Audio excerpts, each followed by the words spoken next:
and welcome to the Service Road. I'm James King. Today we take you off the crowded streets of Metro Manila and put you on the fastest patch of road in the entire country as we take an exclusive look at the first ever F4 race staged here in the Philippines. Now moving on to a different kind of ride, definitely a lot faster than the last one. The Service Road was lucky enough to take part and witness an historic event in motoring history. Young racers from all over the world came to participate in this one-of-a-kind race, and I was there during their practice run and even got to interview AAA president and founder himself, Peter Thompson. Just take a look at this.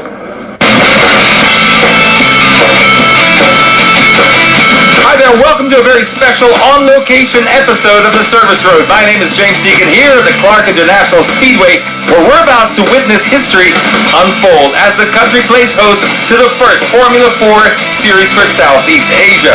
We'll be talking to some of the drivers, some of the organizers, and also find out what powers these exotic beasts. So buckle up, because it could get pretty wild.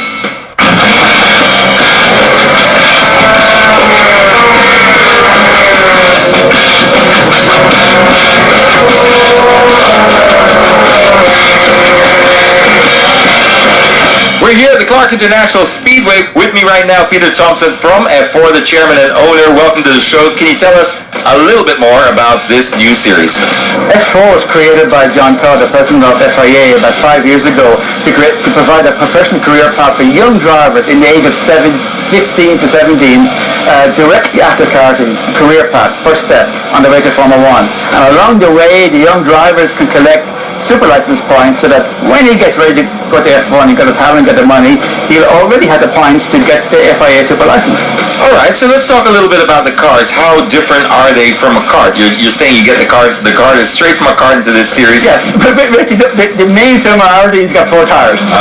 That's it. But after that it quite changes. And the other thing today is that the budget for karting and the budget for Formula 4 is about the same, okay? Because what John Todd, the president of FIA, has done is has reduced the cost, and then F4 Southeast Asia and our company has actually taken further steps where we created this one concept where there's no teams in there pushing the budget up and putting in more engineering and more aero and more this and more wind tunnels. We fixed everything, okay? We open the data to all drivers, so we don't need 20 cars and 20 engineers because there is no engineering. It is a fixed setup, and the driver knows from the open data what they're doing wrong. So basically the platform is there, you don't get a more even playing field than this is what you're saying. Yes. Even when you consider it's the driver. It has to be the driver, because even in a one-make series you do work with your own different teams and you have your own engineers. Yes. Even if you're running the same cars. You're telling us these are run by one set of engineers for everybody. Yes. So it's almost as if you've got 20 teammates in the grid. The engineers today in F4, because there's a one concept, engineers are not here to fix the setup to make you go quicker, because everybody's the same setup. The engineers are here to educate the driver. You're doing this wrong, break it a little bit later, look at the data. We're teaching you how to use statistics, math, curves. We're teaching you how to use that and teach you how to read that, and then once you know how to read it, you understand what you're doing wrong. So what we provide here, 36 races for 100,000 Europe. You can go to England and Europe and you can pay 400,000 euro to get the same price. What we've done is we've made it more accessible. We reduced the barrier at the karting. Now young people can actually transition from karting into F4 without a big change in budget. And how long has this series been running? This is the first year of F4 Southeast Asia, but in Europe it's going for 2 or 3 years depending which country you're in. But this is a second event, so we are about 3 months old. How different are the cars from the European series? The cars are identical to what you have in Australian F4 series or the British F4 series or the Spanish F4 series. Exactly the same car, same manufacturer. All of them are designed to meet an FIA design spec. So they're all FIA homologated, meaning that the FIA seals all the cars to be identical to each other, and the engines are all identical too. The engine comes out of a standard road car. It's homologated, meaning that you do 10,000 kilometers of running on a dyno test. FIA seals the engine. It's homologated, means approved to be equal for everybody. So it's not a battle of manufacturers. This is an FIA design and control car. What the FIA have done was to remove the complication for young families and young drivers looking at career in motorsport. They're standardizing all that because they're saying F4, F3, F2, F1, so there's no complication. It's clear, there's a path there. So if you want to be part of the FIA family and you want to collect FIA super license point to further your career, to go to F1 or to go to GT or to go to Asian Le Mans, then this is the only way to do it. And it does show that there is a ladder for motorsports, not just here in the Philippines, but in Asia. Here at Clark International Speedway, I'm James Deacon. And that's just one part of my interview for F4. When we come back, we talk to renowned car enthusiast Angie King. Welcome back to the Service Road. As promised before the break, we'll be featuring more highlights from the recently concluded F4 race. And to give us a head start, here's our exclusive interview with car enthusiast Angie King.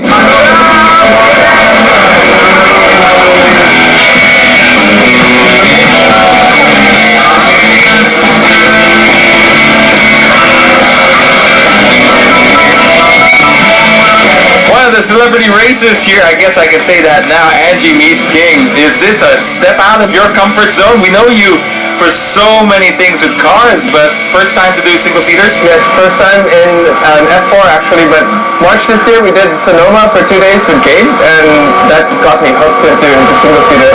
You've had a chance to go out already for practice. How are you doing? Considering, I just have to say, Angie, you've never been licensed as a driver in FIA, especially with the super license points. How are you doing against the rest of the guys here? You know what, funny enough, so I'm at least twice the age of everybody, right? And they've got so much resistance. I came out the car like, and they're all just like, wow, I'm tired, obviously. I'm so happy though, I got to cut my lap times down. So this morning I was doing a 2:10. Okay. And then right before lunch, before we put in, I did a 2 flat. So I've managed to scrub 10 speed. We did the data analysis and they were showing me I can brake later, I can carry more speed here. So it's pretty interesting. Well, you know, you mentioned that you're twice the age of some of the people out here, but you've got twice the style. There's nobody on the grid that has matching hair with the chassis or the bodywork of the car. Thanks to the car for wrapping it purple. It was super last minute. Even my helmet is paint color matched to everything I do. And you know, there's a saying, if you can't perform, just perform, style it out, right? Well, you win. You've already won the championship there, hands down. You're also supporting a young driver here, right? Gabe Tayao. Tell us a little bit about that. Well, I started supporting Gabe early this year. I got into karting because of him, and that's the first time I actually experienced the open single-seater type of racing. And then from there, I found out he was going to Sonoma. So same thing as here. It's like, oh, I'll go with you, and then I'll register as well. And you know, for me, it's like I want to experience it, and I want to know what my drivers are going through. I sponsor Gabe because he's such a good driver. He learns so fast, and you know, today he's I think ranking third on the practice lap. So you know, we have a good chance of being podium for the first F4 series here. I mean, that's the next question I was going to ask you, because you're not a career racer. You're a car nut. We all know that. But what's in it for you? It's really just get your feet wet. You know what? It's just experience for me. I just want to experience every platform. I want to do a rally next year, so wherever I get registered, I'm gonna go. So that's amazing. As a stepping stone or as a series, a ladder, you've driven the karts, even if it's not as professionally as Gabe and the rest of them. Do you see this as a good graduation to that? Is it preparing you for F3 and the rest? Well, the thing is, F3 is done. The F3 series is over. So the nice thing with F4, the guys at Meritus GP, they take care of everything. You literally pay, arrive, drive, get coached, you get all the data. They'll actually get the fastest guy's data and show it to you compared to your lap times. So everything's open book. They want everyone to improve. If you graduate from here, it's like GP3 or GP2, which is way expensive. So this series, for what it is, I think it's value for money. Just how physically fit do you need to be to drive these cars? You should be working out, running, and all the 9 yards. I came from a vacation. They asked me, like, what did you do to get fit? Like, I stopped drinking and smoking. I went to the grocery to buy food, and I'm not in shape. I don't expect to win. I just want to finish. I just want to experience. Well, as you said, if you can't perform, jump horns. And already we can hand you the trophy for that. Nobody comes even close to Angie King right here at the Clark International Speedway.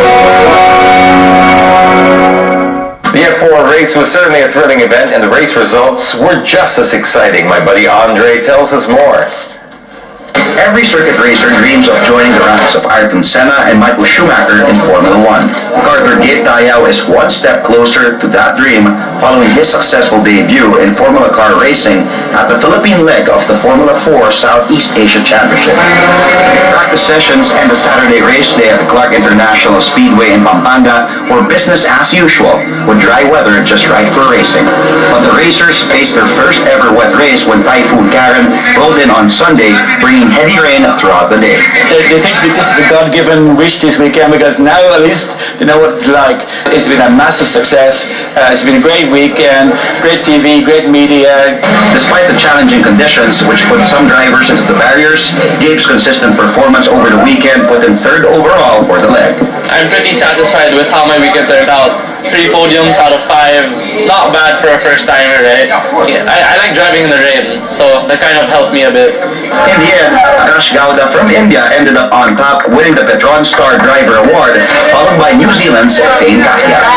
The racing event is organized by the Asian Autosport Action Group, headed by Peter Thompson, and Petron Blaze 100 Euro 5 as the official fuel partner. The next leg will be held at the Sentong International Circuit in Indonesia on the second week of November. In Clark, Pampanga, Andre Felix, CNN, Philippines. And when we come back on the service road, we sit down with Gabe Tayao to talk about his experience racing for F4 and his future plans. Also, if you're a fan of vintage cars, be sure to stay tuned. The service road will be back in a bit.